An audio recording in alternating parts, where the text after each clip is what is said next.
অভিভাৱক তেওঁলোকে ইয়াত পদাৰ্পণ কৰিছেহি। মহাপুৰুষ মাধৱদেৱৰ জন্ম আজি এক খেলুৱৈসকলৰ মহামিলনৰ এক পৰিৱেশ সৃষ্টি হৈছে। সন্মানীয় অতিথিসকলক আমি আদৰণি জনাইছোঁ।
সাহিত্য সংস্কৃতিৰ প্ৰাণ প্ৰতিষ্ঠাপক শ্ৰেণী বৈষম্যহীন এক নিকা সমাজ গঢ়াৰ খনিকৰ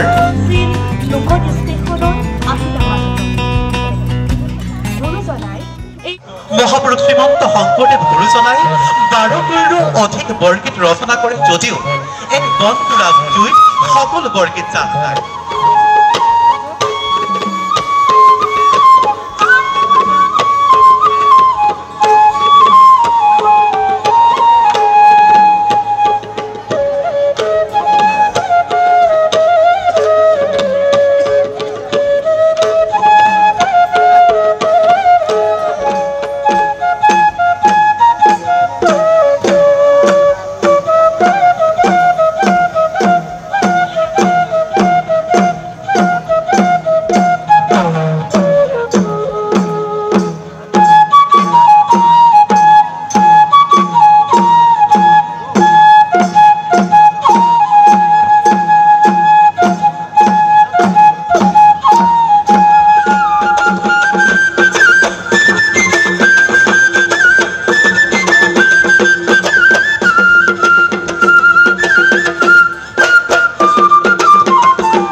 অপেক্ষাৰত হৈ আছে।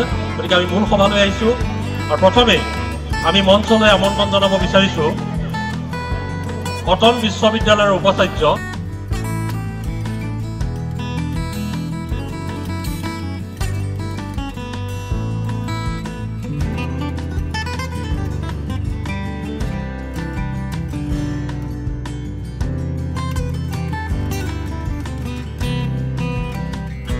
ৰঞ্জিত ভট্টাচাৰ্যদেৱক আমি মঞ্চলৈ আমন্ত্ৰণ জনাইছোঁ।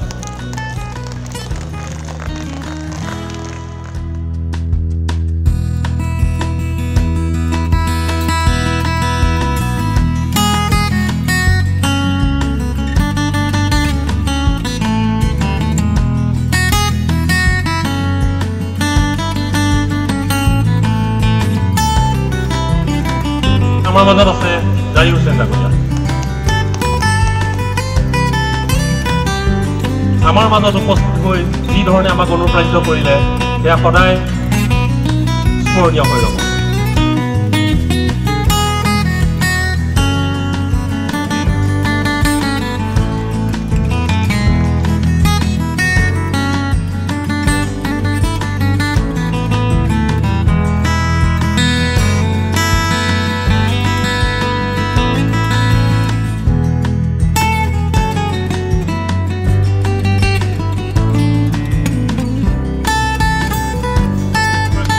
সাহসত আমি এনেধৰণৰ এক মহৎ অনুষ্ঠান অনুষ্ঠিত কৰিবলৈ সক্ষম হ'লোঁ। তেওঁ হ'ল ৰঞ্জিত ভট্টাচাৰ্য, আমাৰ সকলোৰে মৰমৰ, আৰু তেওঁক আমি সম্বৰ্ধনা জ্ঞাপন কৰিছোঁ।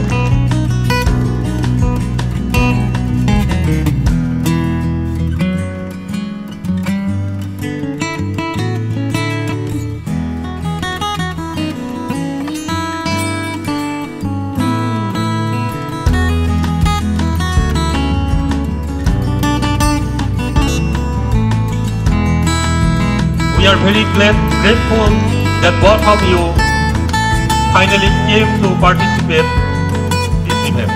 Thank you. ডাঙৰীয়া সম্বৰ্ধনা জনাইছে, এয়া ৱেষ্ট বেংগলৰ পৰা আহিছে চুনা জনাইছে, আৰু দেশৰ আগশাৰী খেলুৱৈ এওঁলোক, আৰু আমাৰ নাৰায়ণপুৰ আগমন কৰাটো আমাৰ সকলোৰে বাবে সৌভাগ্য, আৰু এওঁলোকৰ আগমনে নিশ্চয় আমাৰ লখিমপুৰ জিলাটো যে এটা মহাৰাষ্ট্ৰৰ পৰা আহিছে সুন্দৰ।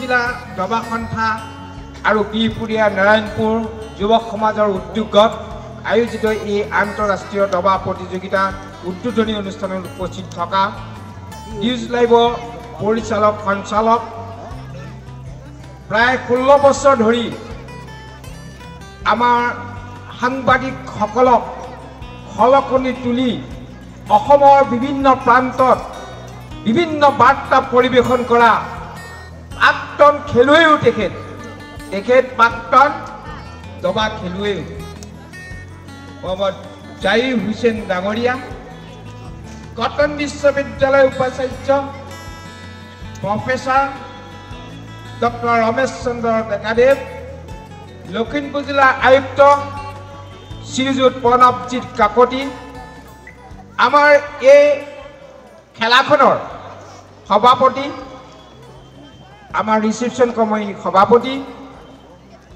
মুকুল হাজৰিকাদেৱ, আমাৰ নাৰায়ণপুৰৰ পৌৰপতি হৰিশ চন্দুক ডাঙৰীয়া, আমাৰ এই অঞ্চলৰ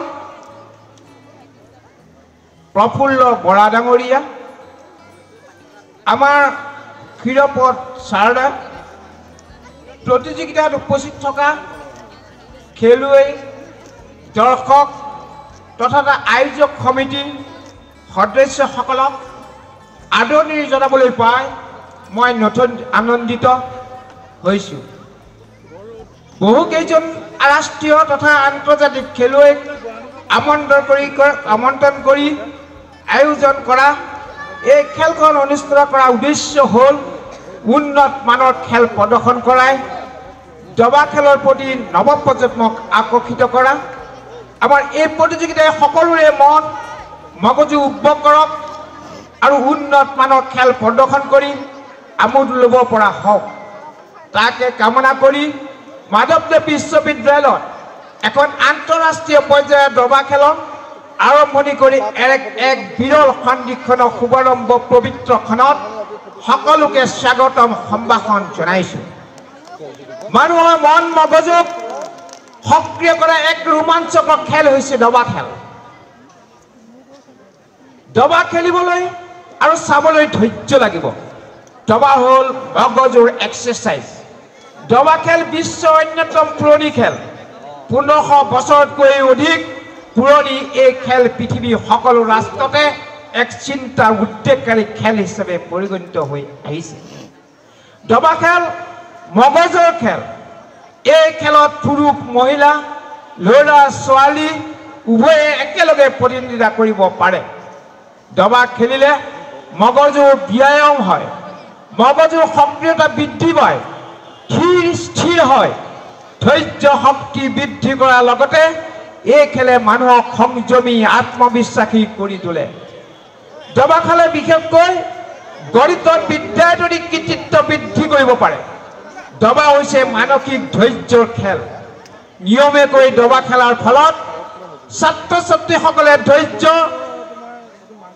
মূল্য বুজি পায় তেওঁলোকৰ মন সংযোগ বৃদ্ধি পাব যিয়ে বাস্তৱ জীৱনত সহায় কৰিব মহাপুৰুষ শ্ৰীমন্ত শংকৰদেৱ মাধৱদেৱ নৱদা ভক্তিৰ যি দৰ্শন মনোযোগ ধৈৰ্য আত্মসংযমৰ কথা কৈ গৈছে সেইসমূহ দবা খেলত অন্তৰ্নিহিত হৈ আছে বৰ্তমান সময়ত ছাত্ৰ ছাত্ৰী কম বয়সৰ পৰাই ফেচবুক হোৱাটছআপৰ প্ৰতি আসক্ত হয় জন্ম লগ্নৰ পৰা মোবাইলৰ ব্যৱহাৰ শিশুৰ মানসিক দিশত ঋণাত্মক প্ৰভাৱ পেলায় তেনেস্থলত ছাত্ৰ ছাত্ৰী দবাৰ প্ৰতি আগ্ৰহী কৰি তুলিলে ভাল ফলাফল আশা কৰিব পাৰি শিশু এটা মনস্তাত্ত্বিক বিকাশৰ বাবে কিতাপ অন্যান্য খেলা ধূলাৰ লগতে দবা খেলৰ প্ৰয়োজনীয়তা অত্যন্ত গুৰুত্বপূৰ্ণ আন্তৰ্জাতিক খেলুৱৈসকলে দবা খেলৰ জৰিয়তে দেশক গৌৰৱ কঢ়িয়াই আনিব পাৰে বৰ্তমান বিশ্ব চেম্পিয়ন বুকে ডুমৰাজুৱে 2024 চনৰ বিশ্ব দবা চেম্পিয়নশ্বিপৰ পূৰ্ব চেম্পিয়ন ডিংলিৰেনক পৰাস্ত কৰি দেশৰ বাবে সুনাম কঢ়িয়াই আনিছে তেওঁ এই জয়ে তেওঁকে কেৱল ধন্য কৰাই নহয় তেওঁ দেশখনক গৌৰৱান্বিত কৰাৰ লগতে লাখ লাখ যুৱক যুৱতীৰ ডাঙৰ সপোন দেখিবলৈ আৰু উৎকৃষ্ট প্ৰদৰ্শনৰ বাবে অনুপ্ৰাণিত কৰিছে আমাৰ দেশৰ দবা এগৰাকী কিংবদন্তি বিশ্বনাথন আনন্দৰ পিছত বিশ্বকাপৰ ফাইনেলত প্ৰৱেশ কৰা ভাৰতীয় খেলুৱৈ আৰু প্ৰজ্ঞানাবাই হ'ল দ্বিতীয়জন ভাৰতীয় বিশ্বকাপৰ খেলুৱৈ দবা খেলৰ উদ্ভাৱন ভাৰতত বুলি কোৱা হয় কাৰোবাৰ মতে চীন বা পাৰস্য দেশৰ দবা প্ৰচলন বহু আগৰ পৰা দবা খেলক শতৰঞ্জ বুলি কোৱা যায় প্ৰাচীন কালত ভাৰতত প্ৰচলিত চতুৰংগৰ পৰাই শতৰঞ্জ নামটো হোৱা বুলি অনুমান কৰিব পৰা যায় বৰ্তমান সময়ত আমাৰ অসমৰ এজন গ্ৰেণ্ড মাষ্টাৰ বা আন্তৰ্জাতিক খেলুৱৈ ওলাব পৰা নাই ইয়াৰ কাৰণ কি হ'ব পাৰে অসমত প্ৰতিভাৰ অভাৱ নেকি পৰিৱেশৰ অভাৱ নেকি কাৰণ এইবোৰ আমি পৰ্যালোচনা কৰা দৰকাৰ আজিৰ এই খেলখনে আগ্ৰহীসকলক নিশ্চয় অনুপ্ৰাণিত কৰিব কোনো আগ্ৰহী প্ৰতিভা আগবাঢ়ি আহিলে আমি তেওঁক আগুৱাই নিয়াৰ বাবে চেষ্টা কৰিম খেল এখন প্ৰতি বিজয়ীসকলক ট্ৰফি দিয়াত আমাৰ দায়িত্ব শেষ কৰিলে আমাৰ উদ্দেশ্য সফল নহয় এই খেলখনৰ পাছত আমি কি কৰিম এই প্ৰতিযোগিতাৰ প্ৰভাৱ কি হ'ব অৱদান কি হ'ব সেই বিষয়ে আমি চিন্তা চৰ্চা কৰিছোঁ আমি নতুন খেলুৱৈ জন্ম দিব লাগিব তাৰ বাবে লাগিব আপোনালোকৰ উৎসাহ উদ্দীপনা আৰু সহযোগিতা আমাৰ মাজত আমাৰ নাৰায়ণপুৰৰ সুযোগ্য সন্তান বিজয় হাজৰিকাই ইণ্টাৰনেশ্যনেল আমাৰ শ্বুটিঙত ইণ্টাৰনেশ্যনেলত ভাল প্ৰদৰ্শন কৰিছে সেইদৰে ভাৰ্গৱ বৰুৱাই নেশ্যনেলত গৈছে দবা খেলত আমাৰ ইয়াৰ পৰা কিয় ওলাই যাব গতিকে দবা খেলত কেইবাজনো প্ৰাৰ্থীয়ে নেশ্যনেল ইণ্টাৰনেশ্যনেল ইয়াৰ পৰাই জন্ম হ'ব বুলি আশা কৰিছোঁ ইয়াত এই সমন্বয় বৰণপুৰত মাধৱদেৱ গুৰুজনাৰ জন্মস্থানত ভাৰতবৰ্ষৰ বিভিন্ন ৰাজ্যৰ পৰা বিভিন্ন প্ৰতিযোগী আহি উপস্থিত হোৱা তেখেতসকলক শত কোটি নমস্কাৰ জনাই তেখেতসকলক আদৰণি জনাই লগতে বহু আশা আৰু পৰিকল্পনা আগত ৰাখি আৰম্ভ কৰা এই প্ৰতিযোগিতাত যোগদান কৰে সকলো খেলুৱৈ ইয়াত উপস্থিত থকা বিশিষ্ট আমন্ত্ৰিত অতিথিসকল আয়োজক সমিতিৰ বিষয়ববীয়াসকল লখিমপুৰ দবা সন্থাসকল সভা শুৱনি কৰা শ্ৰদ্ধাৰ ৰাইজ সাংবাদিক বন্ধুসকল সকলোকে আদৰণি জনাই আশা কৰোঁ আপোনালোকৰ সদৌতি প্ৰেৰণা আৰু সহযোগিতা জনাই এই খেলখনিক সফল কৰি তুলিব ইয়াকে কৈ মোৰ আদৰণি ভাষণ ইমানতে অন্ত পেলাব ধন্যবাদ জাহিৰ হুছেইন ডাঙৰীয়াক তেওঁৰ বক্তব্য ৰাখিবৰ কাৰণে অনুৰোধ জনাইছোঁ। সকলোকে বিহুৰ পলমকৈ হ'লেও ওলগ জনাইছোঁ। First of all, I would like to extend Bihu wishes to all our participants who have come from outside of Assam. As you know, Bihu, this is the harvest ending festival and it's celebrated in most part of India. We have got different names. So in Assam it is Bihu. Jihetu amar uddeshyo bahirar pora aha kheloi hokolor karone hekarone moi hoyto teolokor uddeshye dui etaman kotha kobole ulaisu. For the participants who have come from outside, you need to know where we are. We are at the Madhav Dev University premises. So who is Madhav Dev? He is a saint, philosopher, poet, playwright of the 16th century.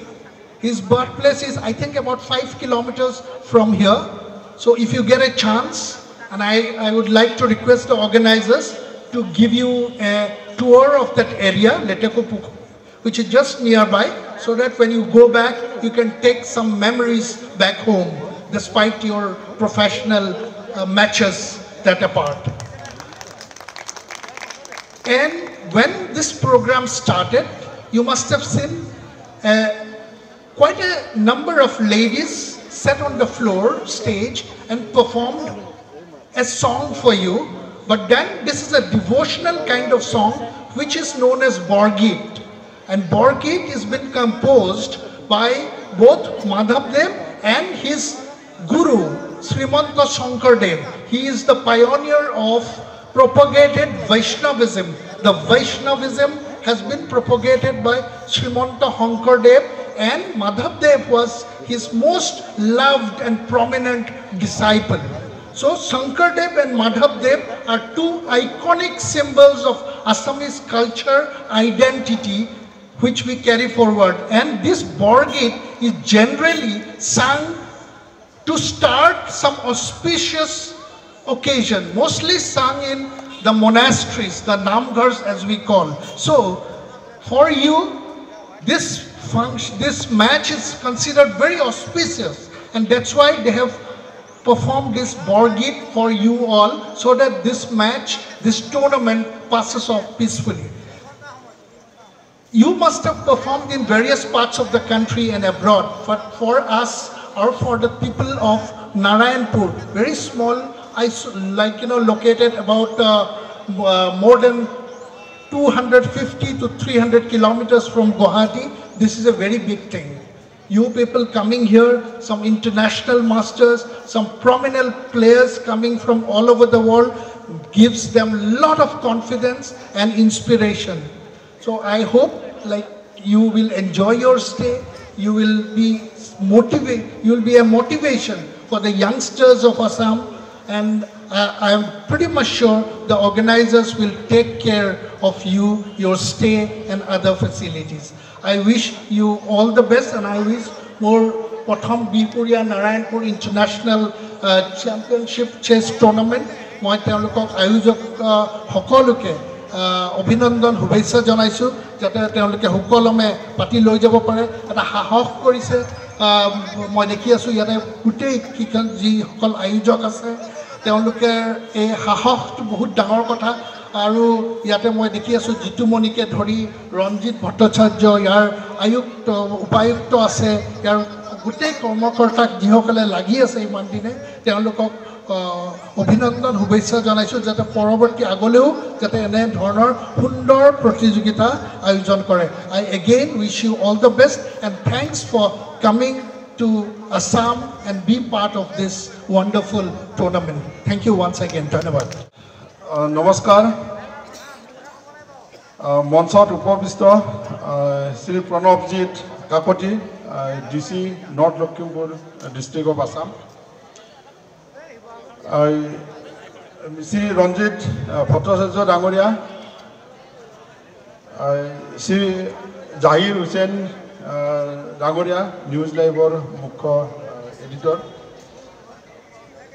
Sri Dr. Dangoria, Registrar of Madhavdev University, Sri Horish Sarak, Profulla Bora, Mukul Hazarikadev, Aru Monsor Honmukot Upasthita Bishishta Byaktihokol, Aru Khel Premi Rais. In Europe, I will give the speech in English because there are many people from outside Assam. In Europe, there is a saying that nation is built on the playground. Means actually everyone plays. There won't be any people who do not play any kind of game, whether it is indoor or outdoor. As Zahir Hussain Dangoria said, so when we, or Ranjit Bhattacharya also said that when we play something, means in the playground there are many incidents where we need to take decision on the spot and in a fraction of second.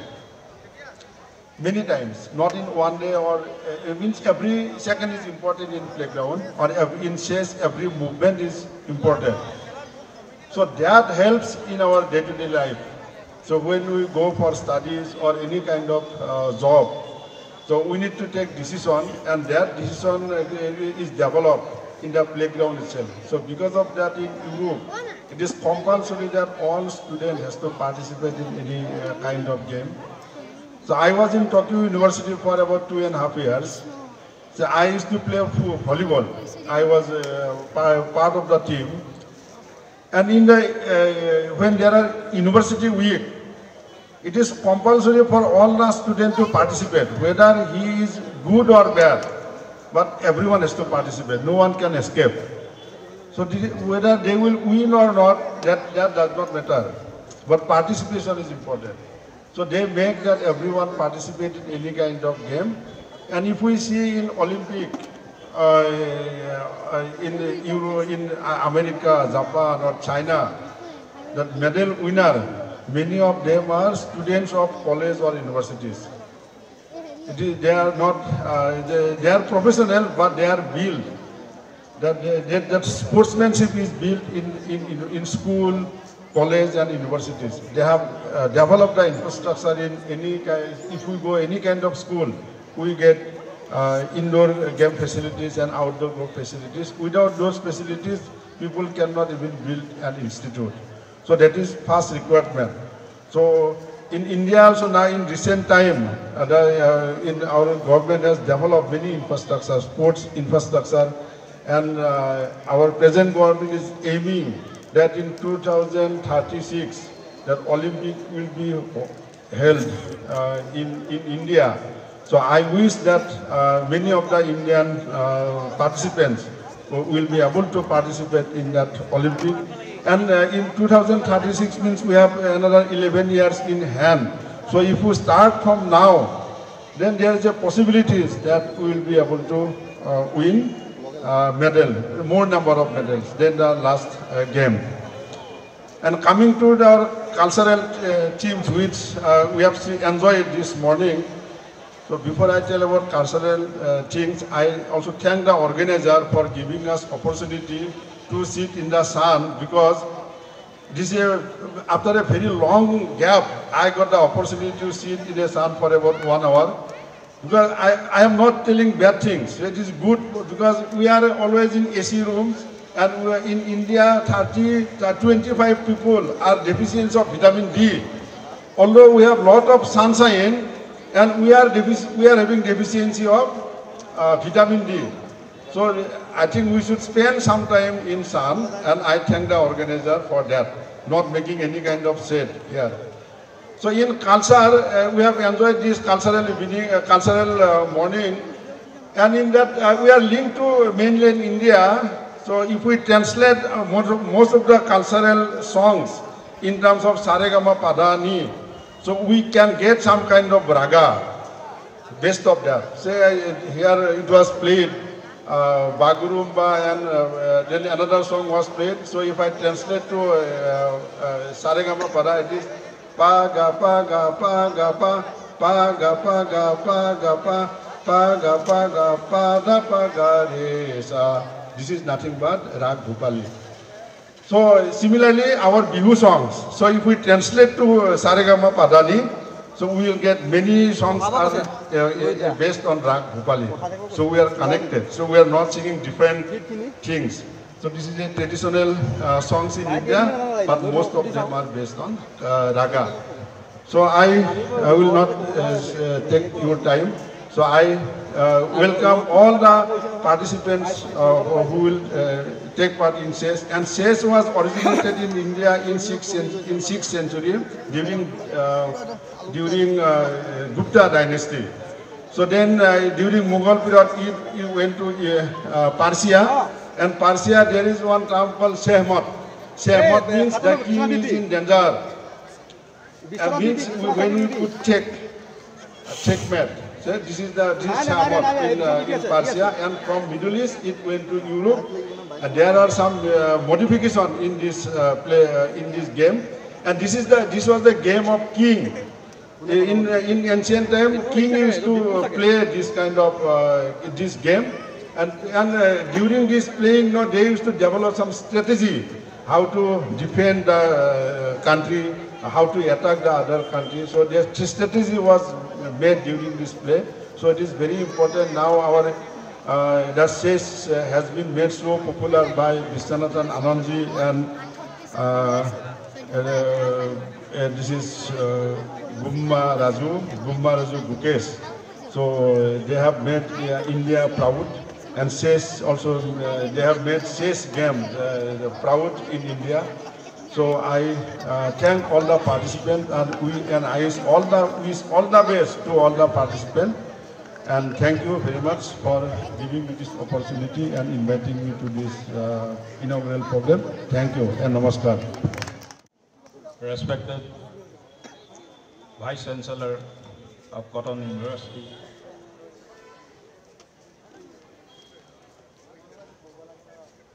Chief Managing Editor, News Live, Zahir Hussain, Ranjit Bhattacharya, and dignitaries present on the dais. My dear players, friends from the press,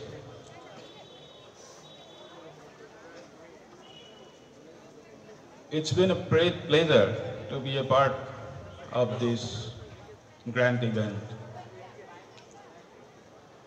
First of all, I would like to welcome all the players who are here to participate in the National Chess Championship from across the country.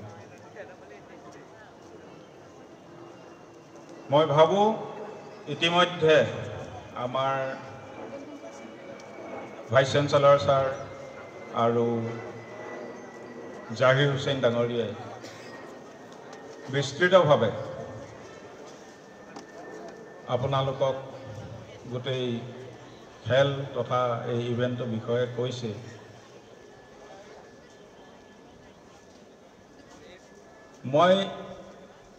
I don't think I have anything much more to say on this.